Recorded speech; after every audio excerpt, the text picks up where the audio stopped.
په دې وخت کې پاکستان کې 11400 نه زیات یتیمان ماشومانو کفالت الخدمت فاؤنڈیشن کوي.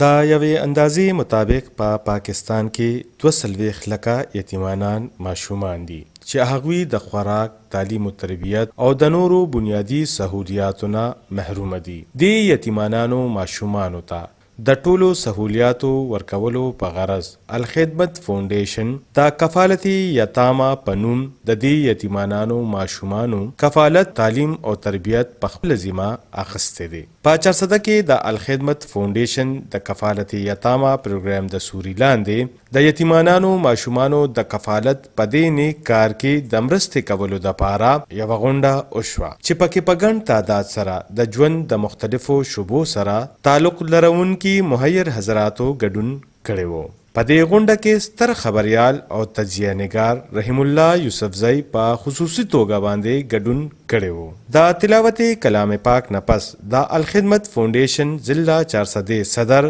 اشفاق احمد خان د ټولو راغلو ملمنو شکریا ادا کړه او په 400 کې د الخدمت فاؤنډیشن په خدماتو باندې رڼا واچوله.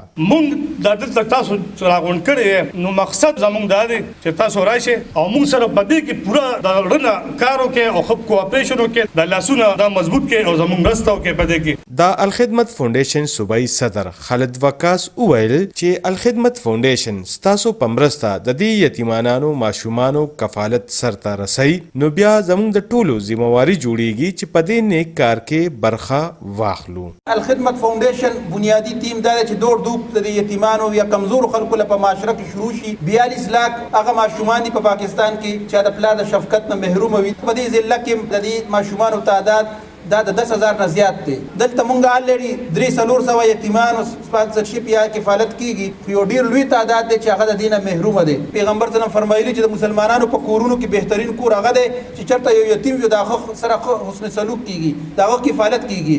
د یو بل سره دا خبره دا دراصل آگاهی ده او د دې په نتیجه کې معلومه خبره چې نم په مال کې به کمی راځي، نم په حیثیت کې به کمی راځي، بلکې الله تعالی په دې ټولو سيزونو کې به اضافه کوي. په دې وخت کې پاکستان کې 11400 نه زیات یتیمان ماشومانو کفالت الخدمت فاؤنډیشن کوي.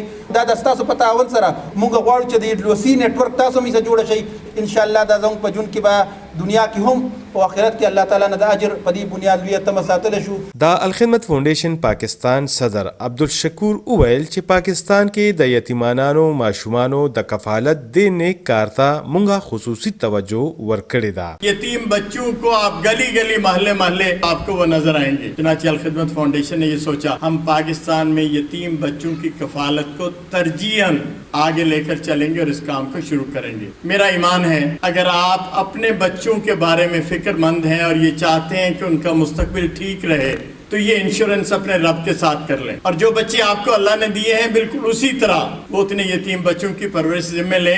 الخدمت 11,000 سے زائد بچوں کو اس وقت اسپانسر کر رہی ہے اور ہر سال 2-2.5 ہزار بچوں کا اضافہ ہوتا ہے. سو یہ کفالت کا کام جس کو ہم لے کر چل رہے ہیں یتیم بچوں کے ساتھ ساتھ ایسے بچوں کی جس کو آپ اسٹریٹ چلڈرن کہتے ہیں تعلیم کا سلسلہ بھی اپنے ذمہ لیا. اس وقت 28 مراکز ہیں پورے ملک میں جس میں یہ بچے جاتے ہیں اور ان کے ذریعے سے وہاں انہیں تعلیم ملتی ہے اور اس طرح کا بے شمار کام ہم مل جل کر رہے ہیں. اگر ہمیں پاکستان کو خوشحال بنانا ہے تو یہ ضروری ہے کہ ہم سارے مل کر اس کام کا حصہ بنیں. ستر صحافی او تجزیه نگار رحیم الله یوسفزئی په ټول ملک کې د الخدمت فاؤنډیشن د بیلوسا خدماتو ډیره زیاته ستاینه وکړه او وی ویل 2005 کې زلزلہ راغلی و. مونږ چې ماسیې ته لاړو نو هلته کې مونږ د الخدمت کار وکړ.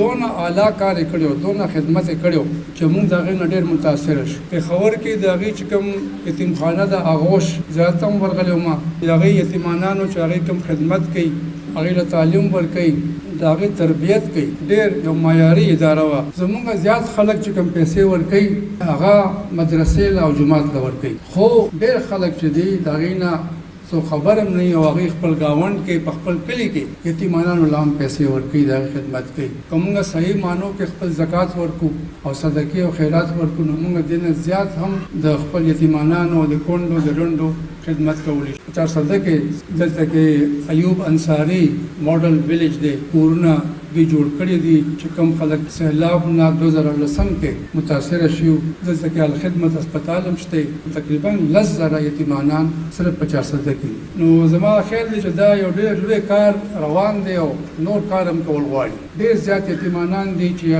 هغه قسم د هغې تعلیم د کفالت نه کېږي څومره چې پکار نو د دې لپاره کفالت پروګرام دی نو دې کې موږ هر کس خپل حصہ اچولی شو په دې موقع باندې د نور ګڼ شمیر ولسنه علاوه پخوانی MP محمد علي د الخدمت فاونډیشن ضلع 400 سرپرست محمد ریاض خان میا محسن شاباچا امان الحق او حیات خان هم شریک وو انعام جی 400 TV 400